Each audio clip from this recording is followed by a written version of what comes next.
నేను Tejaswi. Cat exams అయిపోయాయి. Results వచ్చేసాయి.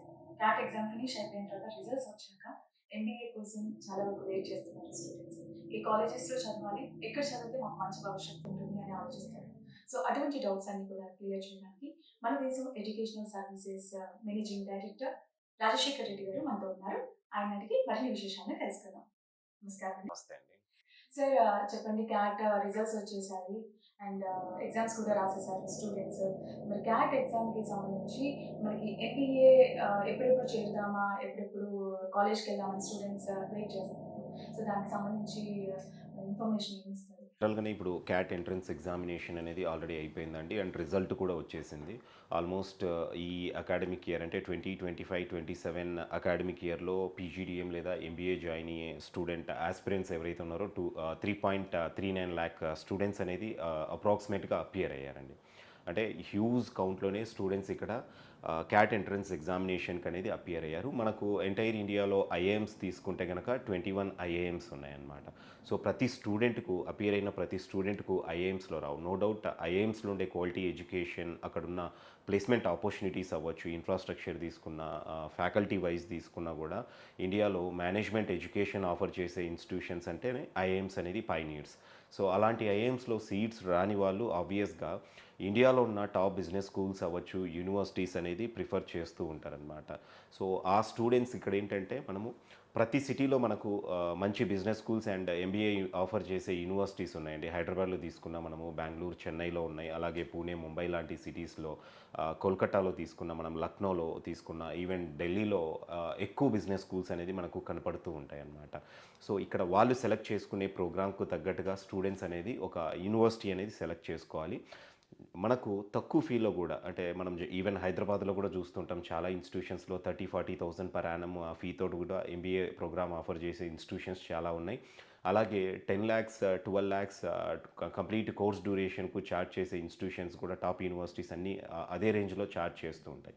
ఇక్కడ తక్కువ ఫీ చార్జ్ చేసే ఇన్‌స్టిట్యూషన్స్‌కు, ఎక్కువ ఫీ చార్జ్ చేసే యూనివర్సిటీస్‌కు డిఫరెన్స్ ఏంటంటే ఎడ్యుకేషన్ క్వాలిటీలో అవ్వచ్చు, వాళ్ళు ప్రొవైడ్ చేసే ఇన్‌ఫ్రాస్ట్రక్చర్ అవ్వచ్చు, ఫ్యాకల్టీ పరంగా తీసుకున్నా, ఈవెన్ కోర్స్ కంప్లీషన్ తర్వాత ప్లేస్‌మెంట్స్‌లో తీసుకున్నా, మనం యావరేజ్ ప్యాకేజ్ తీసుకున్నా కూడా వాళ్ళు మెయింటైన్ చేసే యావరేజ్ ప్యాకేజ్ అనేది డిఫరెంట్‌గానే ఉంటుంది.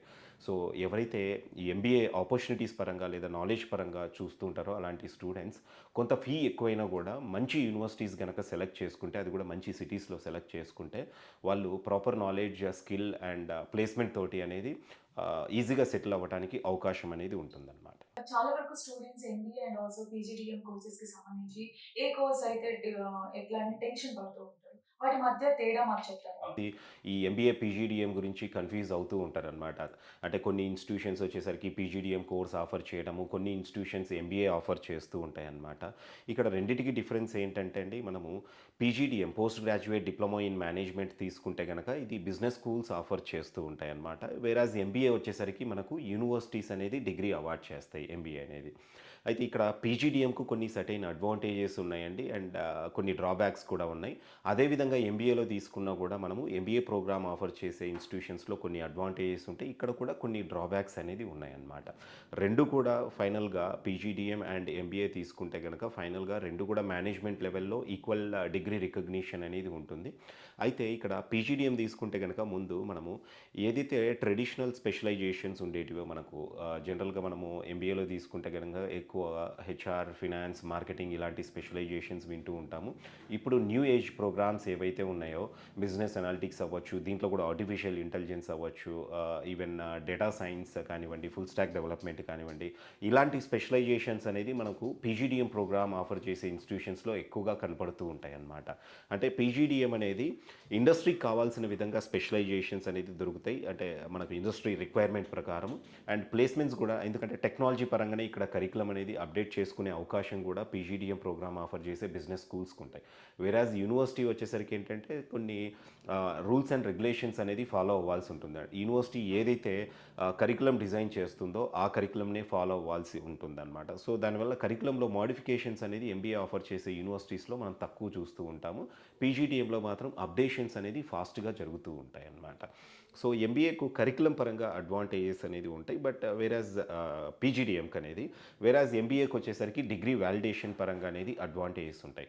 అయితే ఎంబీఏ సెలెక్ట్ చేసుకునే స్టూడెంట్స్ ఏంటంటే యూనివర్సిటీస్ మంచి ప్రైవేట్ యూనివర్సిటీస్ సెలెక్ట్ చేసుకున్నారనుకోండి, సేమ్ అదే ప్రైవేట్ యూనివర్సిటీస్‌లో కూడా అడ్వాన్స్డ్ కరికులం డిజైన్ చేయడం జరుగుతుంది. అక్కడ కూడా ఆ యూనివర్సిటీస్‌లో ఇన్‌ఫ్రాస్ట్రక్చర్ బావుంటుంది. ఎందుకంటే మల్టీ డిసిప్లినరీ ప్రోగ్రామ్స్ అనేది యూనివర్సిటీస్‌లో ఉంటాయి. బిజినెస్ స్కూల్ అనుకోండి, పీజీడీఎం ఆఫర్ చేసే బిజినెస్ స్కూల్‌లో పర్టిక్యులర్ ప్రోగ్రామే ఉంటుంది. ఇక్కడ ఏమవుతుందంటే యూనివర్సిటీస్‌లో మల్టీ డిసిప్లినరీ ప్రోగ్రామ్స్ అన్నీ ఆఫర్ చేస్తూ ఉంటారు కాబట్టి డిఫరెంట్ అంటే అన్ని టైప్స్ ఆఫ్ కంపెనీస్ తోటి కొలాబరేట్ అయ్యి ఉంటారు. ఫర్ ఎగ్జాంపుల్ మనం ఏదైనా ఒక యూనివర్సిటీ తీసుకుంటే దాంట్లో ఫార్మా రిలేటెడ్ ప్రోగ్రామ్స్ ఉంటాయి, పారామెడికల్ ఉంటాయి, అలాగే ఇంజనీరింగ్ ప్రోగ్రామ్స్ ఆఫర్ చేసే ఇన్స్టిట్యూషన్స్ ఉంటాయి. ఈవెన్ మేనేజ్మెంట్ వైపు కూడా బీబీఏ లాంటి యూజీ లెవెల్‌లో కూడా ప్రోగ్రామ్స్ ఆఫర్ చేస్తుంటాయి కాబట్టి అన్ని రకాల కంపెనీస్‌తో టై అప్ అయి ఉంటారు ప్లేస్‌మెంట్స్‌కి అనేది. సో ఆబ్వియస్‌గా ప్రతి ఇన్స్టిట్యూషన్‌లో కూడా అది మేనేజ్మెంట్ రంగంలో అంటే ఫార్మసీ ఫార్మా ఇండస్ట్రీస్ తీసుకున్నా, ఐటీ ఇండస్ట్రీస్ తీసుకున్నా, మనము పారామెడికల్ వైపు తీసుకున్నా కూడా ఎక్కడైనా ఎంబీఏ గ్రాడ్యుయేట్ అనేది ఫైనల్‌గా అవసరమే. సో కాబట్టి అక్కడేంటంటే మోర్ నెంబర్ ఆఫ్ కంపెనీస్‌తో టై అప్స్ ఉంటాయి కాబట్టి ప్లేస్‌మెంట్స్ అనేది ఎంబీఏ ఆఫర్ చేసే ఇన్‌స్టిట్యూషన్‌లో కొంచెం ఈజీ అవుతాయి. ఇది యూనివర్సిటీ తీసుకుంటే అండి. ఎంబీఏ ఆఫర్ చేసే ప్రైవేట్ యూనివర్సిటీస్ అండ్ అది కూడా ఈచ్ సిటీలో కొన్ని టాప్ ప్రైవేట్ యూనివర్సిటీస్ ఉన్నాయి. అవి సెలెక్ట్ చేసుకుంటే సరిపోతుందనమాట. బట్ ఫైనల్‌గా స్టూడెంట్ ఎంబీఏ చేసినా, పీజీడీఎం చేసినా ఇండియాలో సర్టిఫికేట్ వ్యాలిడిటీ పరంగా పెద్దగా డిఫరెన్స్ అనేది ఉండదండి. ఇప్పుడు ఎంబీఏ కోర్సెస్‌లో చదివేటప్పుడు పర్టిక్యులర్‌లీ లొకేషన్స్‌కి కూడా చాలా వరకు దగ్గరగా ఉండేలా సెలెక్ట్ చేసుకోవాలి అంటారు. అసలు ఎంబీఏ కోర్స్ చేసేటప్పుడు ఎటువంటి ప్లేసెస్‌ని సెలెక్ట్ చేసుకుంటే బెటర్ అంటారు? ప్రీవియస్‌గా ఏమవుతదంటే అండి, ఇప్పుడు ఎంబీఏ సెలెక్ట్ చేసుకున్న ఏ స్టూడెంట్ అయినా గూడా సిటీకనేది వాళ్ళు ఇంపార్టెన్స్ ఇవ్వాలి. సో, దానికంటే ముందు కూడా వాళ్ళు ముందు కోర్స్ ఏ ప్రోగ్రామ్ అనుకున్నారు. ఫర్ ఎగ్జాంపుల్ ఎంబీఏలో ఐటీ మేనేజ్మెంట్ అనుకోండి. సో, ఐటీ మేనేజ్మెంట్ అనగానే డెఫినిట్‌గా స్టూడెంట్స్ మళ్ళీ సాఫ్ట్‌వేర్ కంపెనీస్‌లో వాళ్ళు ప్లేస్ అవ్వాల్సి ఉంటుంది తర్వాత. సో, సాఫ్ట్‌వేర్ ఇండస్ట్రీస్ ఎక్కడైతే ఉన్నాయో ఇప్పుడు ఢిల్లీ, పూణే, హైదరాబాద్, బెంగుళూరు లాంటి సిటీస్‌లో ఎక్కువ మనకు సాఫ్ట్‌వేర్ కంపెనీస్ అనేది ఉంటాయి. సో, అలాంటి సిటీస్‌లో మనము ప్రోగ్రామ్ సెలెక్ట్ చేసుకున్నామనుకోండి ఆ పర్టిక్యులర్ ప్రోగ్రామ్. సో, డెఫినిట్‌గా స్టూడెంట్‌కి ఏంటంటే అక్కడ ఇంటర్న్‌షిప్ ఆపర్చునిటీస్ అనేది ఈజీ అవుతాయి. ఎందుకంటే ఐటీ కంపెనీస్ ఎక్కువ ఉన్నాయి కాబట్టి ఇంటర్న్‌షిప్స్ అనేది క్రూషియల్ రోల్ అనేది ప్లే చేస్తాయి ఎంబీఏలో. సో, ఆ ఇంటర్న్‌షిప్స్ అనేది యాక్సెసిబిలిటీ ఈజీ అవుతుంది స్టూడెంట్‌కి and completion of the course also student అక్కడ ప్లేస్‌మెంట్ అనేది ఈజీ అవుతుందనమాట. సో, అందుకు ఫస్ట్ లొకేషన్‌కి అనేది ఇంపార్టెన్స్ అయితే ఇవ్వాల్సి ఉంటుందనమాట. సో, మనము even pharma related banking sector తీసుకున్న, ఇన్స్యూరెన్స్ సెక్టార్ తీసుకున్న, ఐటీ ఇండస్ట్రీస్ తీసుకున్న ఎక్కువగా మనకు ఢిల్లీ సిటీలో ఉంటాయన్నమాట. అంటే almost all type of industries అనేది మనకు ఎక్కువగా ఢిల్లీలో కనపడుతుంటాయి. సో, ఢిల్లీ లాంటి సిటీలో గనక మనము టాప్ ఇన్స్టిట్యూషన్స్ అనేది మనం సెలెక్ట్ చేసుకొని అక్కడ ఎడ్యుకేషన్ పర్స్యూ చేస్తే గనక స్టూడెంట్ కెరీర్‌లో మంచి ప్లేస్‌మెంట్‌తో ఈజీగా సెటిల్ అవ్వటానికి అవకాశం అనేది ఉంటుంది. అంతేకాకుండా ఇక్కడ మనము ఈ ఢిల్లీ సిటీ తీసుకున్నామనుకోండి కాస్మోపాలిటన్ ఎన్విరాన్మెంట్ ఉంటుంది. మన సౌత్ ఇండియాలో అంటే ఎక్కువగా మనకు సౌత్ స్టూడెంట్స్ కనపడుతూ ఉంటారు. అదే ఢిల్లీలో తీసుకుంటే సౌత్ ఇండియన్ స్టూడెంట్స్ ఉంటారు, నార్త్ ఈస్ట్ నుండి ఉంటారు, అలాగే సెంట్రల్ ఇండియా నుండి ఉంటారు. అంటే అవును. ప్రతి ఏరియా నుండి, ప్రతి స్టేట్ నుండి స్టూడెంట్స్ అనేది ఉంటారు కాబట్టి అక్కడ స్టూడెంట్స్ నెట్వర్క్ అనేది బిల్డ్ చేసుకోవడానికి కూడా మంచి నెట్వర్క్ బిల్డ్ చేసుకోవడానికి కూడా అవకాశం అనేది ఉంటుంది. కమ్యూనికేషన్ స్కిల్స్ అనేది కూడా డెవలప్ చేసుకోవచ్చు అండ్ ఇండస్ట్రీస్ అండ్ కంపెనీస్ ఎక్కువగా ఉన్నాయి కాబట్టి వాళ్ళు ఈజీగానే ప్లేస్‌మెంట్ ఆపర్చునిటీస్ అనేది కూడా సంపాదించుకోవచ్చనమాట. సో, ఎంబీఏ స్టూడెంట్స్‌కు నేను ఇచ్చే సజెషన్ ఏంటంటే ఫస్ట్ ఢిల్లీ లాంటి సిటీ గనక మీరు సెలెక్ట్ చేసుకొని, ఆ సిటీలో ఉన్న టాప్ బిజినెస్ స్కూల్స్ అవ్వచ్చు, టాప్ ప్రైవేట్ యూనివర్సిటీస్ మీరు సెలెక్ట్ చేసుకుంటే నో డౌట్ మీకు కెరీర్ అయితే మంచి కెరీర్ ఉంటుంది. ఓకే. ఈ ఎంబీఏ అండ్ పీజీడీఎం కోర్సెస్ చేసేటటువంటి విద్యార్థులు ఎవరైతే ఉన్నారో వారికి మీరిచ్చే సలహాలు, సూచనలు? సో, నేనిక్కడ ఇచ్చే సజెషన్ ఏంటంటే అండి, అది ఎయిదర్ ఎంబీఏ లేదా పీజీడీఎం ప్రోగ్రామ్ అయినప్పటికీ స్టూడెంట్స్ ఇదివరకు నేను చెప్పినట్లు ఫస్ట్ లొకేషన్‌కి అనేది ఇంపార్టెన్స్ ఇవ్వండి. సో, ఇన్ కేస్ మనకు కావాల్సిన ప్రోగ్రామ్ ఏదైతే ఉందో మనకు ఢిల్లీ లాంటి లొకేషన్‌లో అక్కడ అవైలబుల్ లేదు, మనకు సీట్ దొరకలేదు మంచి ఇన్‌స్టిట్యూషన్స్‌లో అనుకున్నప్పుడు ఎందుకంటే మంచి ఇన్‌స్టిట్యూషన్ లొకేషన్‌తో పాటు మంచి ఇన్‌స్టిట్యూషన్ కూడా చాలా ఇంపార్టెంట్.